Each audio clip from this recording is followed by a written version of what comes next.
Happy Friday to you, everyone. Hope you're doing well out there. Hope you're having great training days. I'm kind of in here in a little bit of a closet storage room. I'm trying to do all that I can to make sure that the audio comes across in a way that you can hear what I'm saying. Again, so many issues are occurring right now with the Facebook Live broadcasting platform and the use of external microphones. So I thought maybe if I just got in some place that had a lot more stuff in it, all sorts of stuff, t-shirts, some hoodies, all the gear that we use here at Taming the Wild, maybe the audio would come across a little bit better. Again, I apologize for that. I'll just do the best I can to just boom out my voice, and maybe you guys can make out what I'm saying.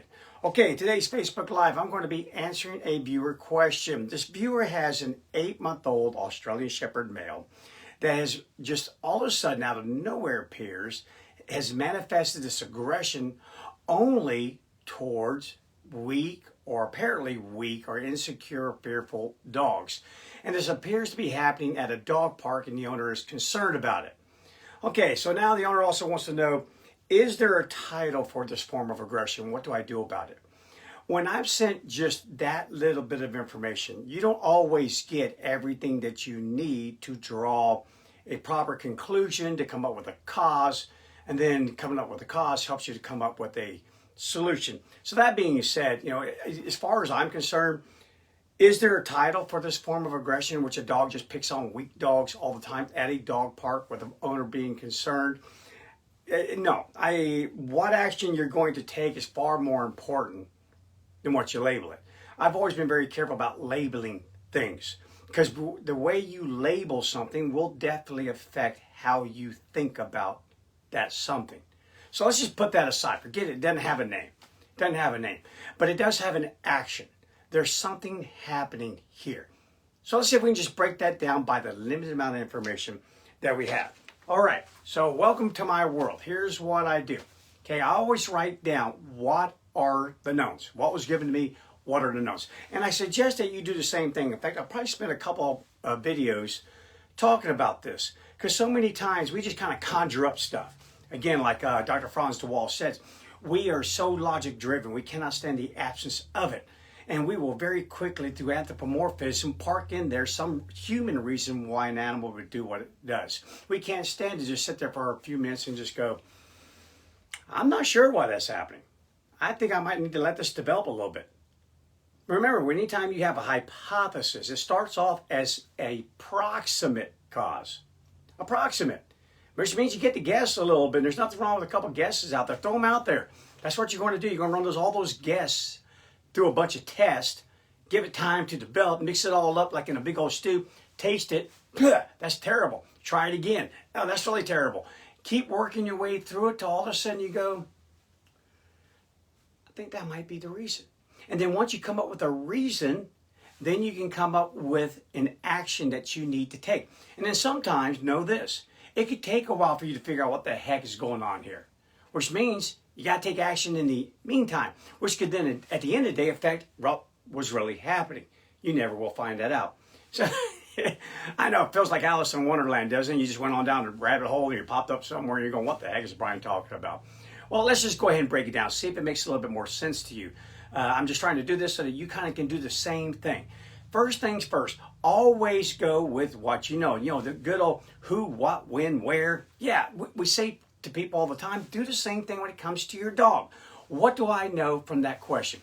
First of all, we have an 8-month-old dog. 8-month-old dog. We have aggression occurring. It's, according to the owner, it's occurring to only weak, insecure, or fearful dogs.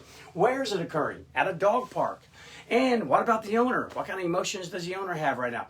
Concerned. Okay, that's all we have. So now let's break it down from there.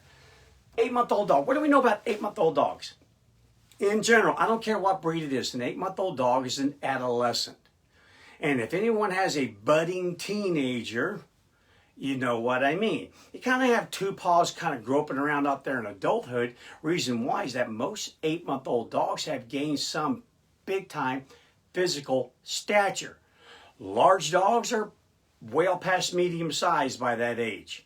Medium sized dogs are whatever comes between medium and really small. They're at that point there. They've gained a little muscle. They definitely have gained some coordination. They've also gained some awareness of the world around them. Dogs are slow maturing mammals. slow to mature. So their ability to observe anything around them is not always accurate at an early age, especially when it comes to identifying what is a possible threat, and especially in the form of a social context. That develops very, very late in the dog's life. Yeah, I may be a 100-pound dog at 8 months of age, but I've got the brain of a 3-year-old. And that's what's happening here in this situation. As the mammal matures, so most dogs, as they start nearing that 2-year of age mark, now all of a sudden their ability to do what's called an IFF, identification friend or foe, becomes pretty darn accurate. It kind of gets a little bit better from 2 to 3, but for the most part, it's good to go at about 2 years of age. Because that is about the age in which most wild canids move away, disperse away from their natal pack and start to form their own pack. In other words, if you're going to do that, then you better be able to identify a threat pretty darn accurately, because now you are tasked with protecting your offspring, your own offspring. 8-month-old dogs, being way behind the power curve in comparison to a wolf, still feel like they're being protected by us. They're not doing deep protecting just yet. So an 8-month-old dog is a little clumsy still, but gained a lot of size, gained a little bit of determination, a little bit more awareness around its surroundings, kind of feeling its own little muscles a little bit there, and its own little persistence, kind of taking a little bit of stock of their own recess holding potential. What can I get from someone else, and what can I defend from someone else? Yeah, they're just kind of moving along. They're not there yet by any means, but man, they're definitely not an 8-week-old puppy. You just got a proverbial baby Huey in a larger body perhaps, and now starting to experiment and interact with the environment. If the environment includes other dogs at a dog park, I will interact with them. And when I do, my actions will receive immediate feedback. And that feedback will help shape my behavior in the future. Meaning, if I'm aggressive and I'm able to kick a little fearful dog butt, I mean, take it to the bank, baby. I'm going to keep kicking a little fearful dog butt as I get older and older and older, anytime I feel I need to. Dogs repeat what they have success with, not what they do not have success with. Only we do that. So, okay, there's our 8-month-old dog. Aggression. What do we know about canine aggression? Well, first of all, we know a couple things. Right off the bat, it's either aggression used by a canine, especially in the social context, is either used to acquire or defend what they determine as a valuable resource. Now, guys, don't get hung up on a food or toy. Did you know that a territory really and truly is a resource? It's a habitat, a rich habitat or a very poor habitat. Now we just need to go acquire a better habitat. A mate is a resource. Offspring are actually resource till they reach a certain age and they're no longer a resource. There are many things that an animal can determine on its own and perceive on its own as a resource. So aggression at its most fundamental level, and the most aggression I've ever seen with dogs, whether it's directed to humans or directed to other dogs, is centered around some sort of resource. Again, physical contact is risky in the wild. You don't want to make physical contact with something else that has fangs and claws unless you're absolutely positively sure of the outcome of that contact. Many documented cases, good Lord, 1,800-pound great white shark will dive to 100 feet in the ocean, come up at about 40 knots, and impale the body of a 60-pound sea lion. Why didn't it just bite it in half? Because I don't want to have contact for too long. That thing could bite me and give me bacteria and I could be harmed from it. So they just hit it and the darn little sea lion dies from blunt force trauma. Wolves, when they get into a fight, they don't go for the neck. That's the strongest part of that other wolf's body. Instead, they punch holes in the skull. And that's why, unfortunately, the children fatalities that I've researched over the years, most of them had holes in their skull. Yeah, you just don't want to be making physical contact unless you have to. So keep that in mind. Acquire or defend a resource. And the resource is internalized up to that individual to determine what that is. The other reason for aggression is self-defense. Self-defense, yeah, somebody is thinking that I'm some sort of issue and they're coming after me. and I want to live till tomorrow. So that being said, if I cannot get away from you, and if all my displaying didn't work, well, I'm just going to have to give the best shot I got because I don't have another option available to me. So keep that in mind. That we know about aggression. Okay, now with this particular situation, what else do we know? It's a dog park. Dog park, I've talked about it before. When you go to a dog park, you need to think Hunger Games. Absolutely. Things change dynamically there all the time. It's not minute by minute, hour by hour, day by day, or visit by visit. It is interaction by interaction. Hear that? Interaction by interaction. You can go to a dog park and be there for 20 minutes and your dog interact with 20 different dogs and have 20 different causes and effects. Absolutely. Interaction by interaction. Okay, and then lastly, we have an owner that is concerned. Okay, when owners are concerned and young dogs are with owners, dogs that perceive that owners are supposed to still be there to protect them, keep them safe from danger. Wow, if you're concerned, then I know it. As a dog, I know it. And if I had any concerns, I definitely have them now. If I thought I was going to have any, I for sure have them now. Our concerns feed into our dogs. The attitude that goes down the leash is often the one that comes back, especially, and it's more pronounced and more magnified with the younger the dog is. The younger they are, the more they lean on us, the more they feel us. More than anything, if they haven't even learned a command, they haven't even learned how to communicate with us, how to influence our behavior, they're feeling our behavior. That has survival benefit. You must know that. Again, I used example. You go to a foreign country. I snap my fingers right now, boom, and you're in some foreign country. You don't know the language. You don't know the customs. You don't even know where the heck you are, where you're going to sleep, where you're going to eat, or anything. But I will tell you this much. You will start to feel the rhythm of all these people. You will start to study them and determine, hey, how they feel about me.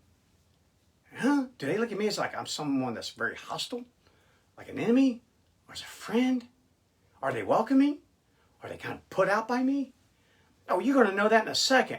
You're going to know that 10 times better than you'd know it if I stuck you in a crowd over here in your own personal space, in your own little city, town, what have you. Yeah, that's what we do. Yeah, take away this texting, emailing, all that sort of stuff, and just park you out there with duct tape over your mouth. Every single person has duct tape over their mouth. Well, they have masks, but they can still talk. I'm talking duct tape. And see how quickly you start to act like a young mammal and how you pick up on the vibes coming from other people. Oh, you will. Trust me. You definitely will. So does your puppy.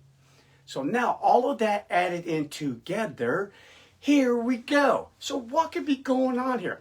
Well, one thing I'm going to say before I even go down this list, nothing evolves all of a sudden. Every new behavioral trait, every new behavior taps into pre-existing processes and structures, into antecedents. This was developing, hence why when we talk about a hypothesis, not only do we throw out some proximate cause, but we also ask, how did this behavior develop? How does it develop? How will it develop? And then we ask, does it have survival value?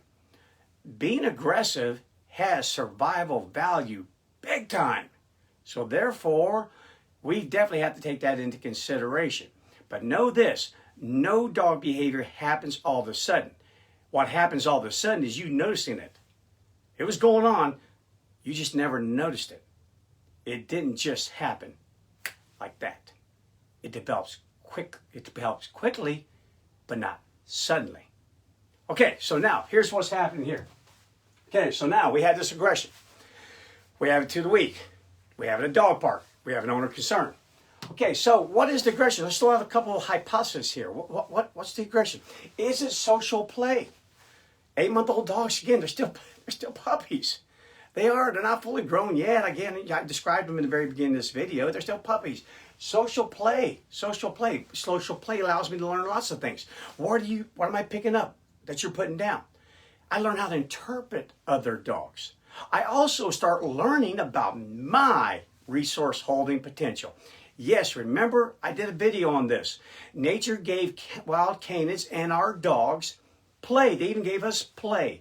Play is what we can use outside the context of being serious about something to learn a whole lot about the other person or animal that I'm playing with.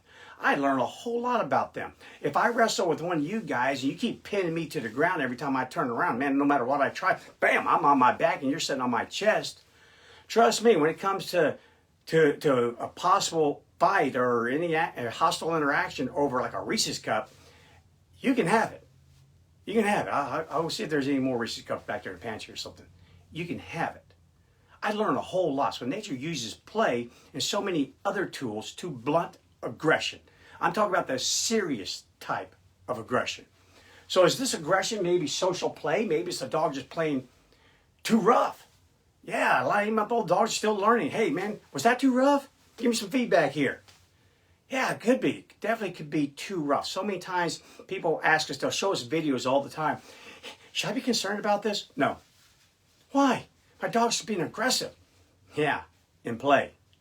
Let them work it out. Let them do it. So many times people mistaken aggression for aggressive play.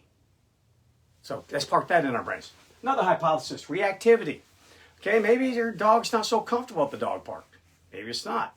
I do know Australian Shepherds have two little things going for them. One, they do have some aggression.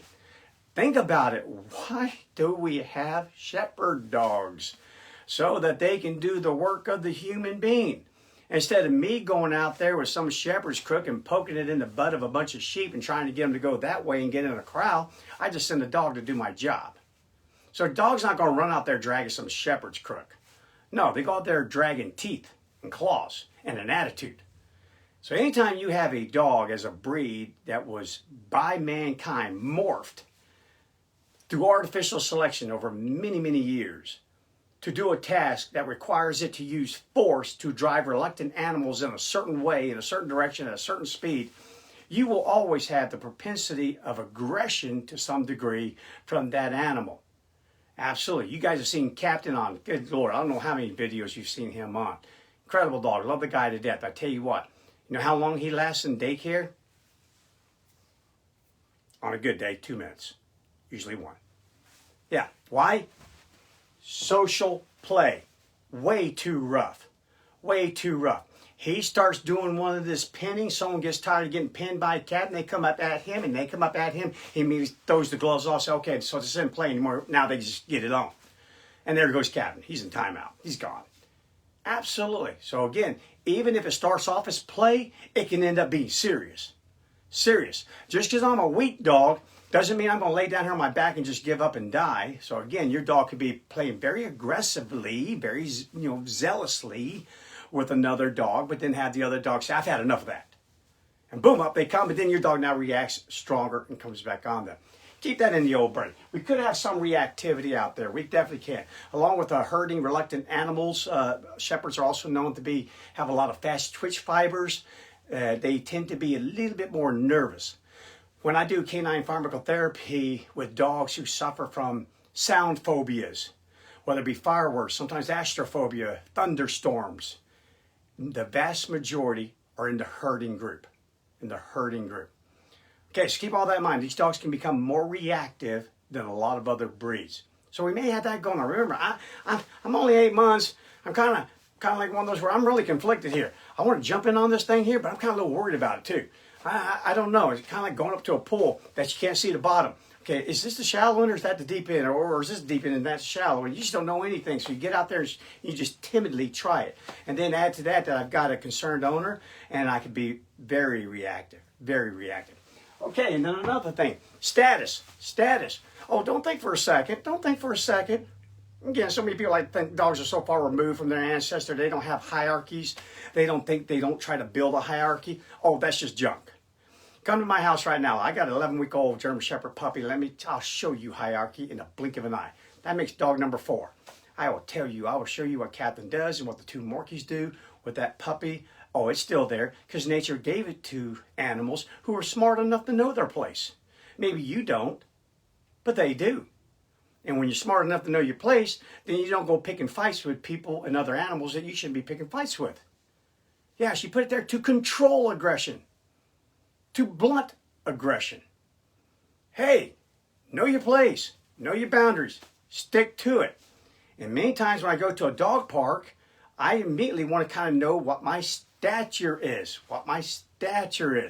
And even if your dog is weak, know this, the weak control the weaker. As simple as that. Number 6 in a pack of 10 dogs. Number 6 in rank's going to kind of control 7. 7's going to control 8. And 8's going to control 9. But 6 is not going to try and control number 1 unless number 1 gets seriously injured. And then all of a sudden they're going to take advantage of that and definitely kick that horse while it's down. They'll just do that. But anytime our dog's around other dogs, don't think for a second. Okay, the second I'm around you, this could turn serious. Or there could be a valuable resource that lands right here between us, kind of like a tennis ball thrown at a dog park. I want to make sure that I'm the one that's going to get that thing, so you kind of need to know who I am. Guys, remember back in the day, you go walking into a party, 30, 40 people, you walk in there, a bunch of guys in there, and you're a guy. Posture's up a little bit, chest is out some. Yeah, there you go. Absolutely. You did it. Don't deny it. Same thing for you women. You did the same thing. We all do. Why in the heck would you want to be number 10 when you can be number 1? When your chance of surviving is 10 times greater as being number 1? Why would you? Many books have been written about this. One of my favorite ones is The Selfish Gene. Try and read that book if you get a chance. It's really enlightening. Again, what devil's worse, the one you know or the one you don't know? Okay, so taking this thing down here just a little bit further. Okay, oftentimes too in dog parks, you'll have dogs who will choose click. They'll be cliquish. You'll have group A dogs over here, group B dogs over there, group C dogs back there. Group A dogs don't invite group B dogs to come in. No, they don't. And sometimes the group can only be just 2 individuals. But either way, look at children on the playground. They form little cliques. They form their own little tribes out there. And they don't want anyone joining in that. And so therefore it can be defense of a playmate. That playmate to me right now at this moment is a very valuable resource. Very valuable resource. My playmate. I don't want you joining in here. Don't you dare try and take my playmate away from me. So guys, there's so many things that can be going on in this situation. So let's talk just real quickly now. What do we do about it? Okay, so I'm an owner. I've got a dog. I take to a dog park and it seems to be acting very aggressively towards weak, insecure, fearful dogs. Okay, I got 2 options. I can either just let that play out or I can intervene. Letting it play out has its own risk. Okay, so it starts off as play and then all of a sudden it escalates and the weak dog tries to take on my dog and my dog sends the weak dog to the vet hospital and I've got a bunch of people angry at me and I've got a dog chewing up other dogs. Not so good. Not a good thing to have happen there. But if nature was there and you weren't, well, then it would play out. It would. And a lot of learning goes on because the other option you have is intervention. You have to intervene. And when you intervene, a couple things happen for the negative side. Here's the positive. Okay, no one gets hurt and yeah, it's all over and so on and so forth. But here's the bad side from a dog's point of view. Number 1, you just interrupted me. I was just about to finish doing what I had intended to do. I just about had this dog over here saying, "Uncle," when you stepped in. It's kind of like you're engrossed in some book that's got 10 chapters. You're on chapter number 8. You are like in this thing. And someone swipes it right out of your hand, takes it. Seriously? I wasn't finished with that book yet. Yeah, so it can cause a lot of frustration. And also making a dog stop playing, even if they're playing aggressively, can be like a quitting signal. And we've talked about quitting signals can actually cause your dog more stress than just simply correcting the dog. And the reason being is because that play is an outlet for frustration. I found that play is something I really, really want to do, and all of a sudden you just made me stop. So that can cause problems as well. Me, if I take my dog to a dog park, I'm going to do kind of like a balance system there. First of all, I'm going to do a lot of observing. Yeah, I'm not going there to send emails, send a text. I'm not bringing any headphones with me. In fact, I probably won't bring anyone with me at all. Period. Kira and I, if we take our dogs to a dog park, many times we'll split up. Yeah, I'll go with Captain, Whitetail Rising. Oh my gosh, I gotta watch him. I'll take him and she'll stay with the other dogs. She has to watch them because those two little bitty Morkies, they can end up killing a couple dogs by getting stuck down in their throat. So she watches them. But that's what we do. We observe, we watch, observe. So again, don't be distracted, watch your dog. Note the good stuff, note the bad stuff. In fact, write it down. If you can get a little video of it, you can distract yourself long enough because you're looking through the lens so you can see what's going on. Take a little video of it. Save them. Save them. Intervene when you have to, but again, just only when you feel, okay, I better hurry up and just intervene right here and get it done. And if you find yourself every trip you go to a dog park intervening, then you need to real quickly decide, what's going on here? Is my dog afraid? Or is my dog simply just being a real bully? Yeah, just kind of owning the park, owning everyone that's in it. You know, you can definitely look in the bully direction because you have what appears to be a strong dog picking on weak dogs, but dogs just don't think like that. They don't. Hierarchies are there for a need. Blunt aggression and make sure that my genes, because I happen to be number one, nature's all about reproducing, passing on my genes. She wants that great fitness. Why in the heck would I want number 10's genes passing on when I can pass on number 1 or number 2? It only makes sense. That's the only reason why they're there. Not because I want to be a boss or because I want to be a bully. It serves a need. Natural selection, evolution. It serves one of nature's most pressing needs. If that thing doesn't get done, there won't be any more needs. So again, dogs don't go to dog parks with an attitude, I'm going to be a bully. They go there to make sure that if this group, all the humans in here, this little park with us disappear, well, we start working out who's who and what I'm going to dictate is going to happen. And they'll do that very quickly. And they always are trying to assess the other person because every dog, there's a possible opponent. What is their resource holding potential? What is their fighting skill? What's their abilities? What's the capacity that they have to engage into a battle with me over anything that I perceive could be possibly valuable to me? I also could be my owner, just so you know. So guys, it's hard to pinpoint something like this. I would give this viewer advice to, let's allow this thing to play out some more. You got an 8-month-old dog. You just cannot put anything down as an absolute with an 8-month-old dog when it comes to something like this. You're going to need to let it evolve like a proper hypothesis would. Let's let it evolve some. Intervene when you feel you have to. Try to observe your dog. Try to observe what are calm signals that your dog is giving, what are play signals, and what are fearful signals. Let's see what we can come up with and just kind of follow this along while we keep everyone safe. Again, at the end of the day, a dog park is supposed to be a place where you love it. You're watching your dog play. No one loves that more than anything. No parent loves anything more than watching their children play. And it's supposed to be that. It's not supposed to be the UFC. It's not supposed to be the Hunger Games. But again, it is to a degree. So you just got to be a good referee, keep everything under control. But guys, kind of use that little logic that I went through. Always, number one, put down what you know. No, not what you think. I'm not asking you for that. You put down what you know. Then after you gather what you know, then you get to ask, what do you think? That's called your hypothesis. And then you kind of have to sometimes let some of the stuff just develop a little bit, keeping everybody safe at the same darn time. You have to do a lot of observation. You have to do a lot of recording. And then you start looking for common denominators. And then once you get down to that common denominator, now you can figure out, okay, here's what I believe is the cause. And here's why I can substantiate why I believe that is the cause. And based upon my findings, these are the actions I'm going to take in the act of intervening in the future or deactivating this behavior or simply giving the dog another tool to use. That's how you get it done in a nutshell. Okay, so I'm going to be bringing out some more of these little head scratchers coming up here soon so that you guys can hang in there with me and scratch it all down. And I'll step out of the way so you can take a little screenshot of this. Not a lot on there. But again, you should see me. I just did this with my trainers the other day. They had a really, really interesting situation going on. And we have a whiteboard. It's about 4 feet wide and about 8 feet long.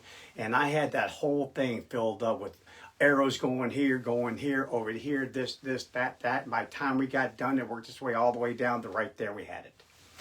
And we got it done. So I do this all the time. And I encourage you to do the same thing. Hey guys, I'm out of here. This is Friday. Weekend's coming up, so make sure you enjoy your weekend.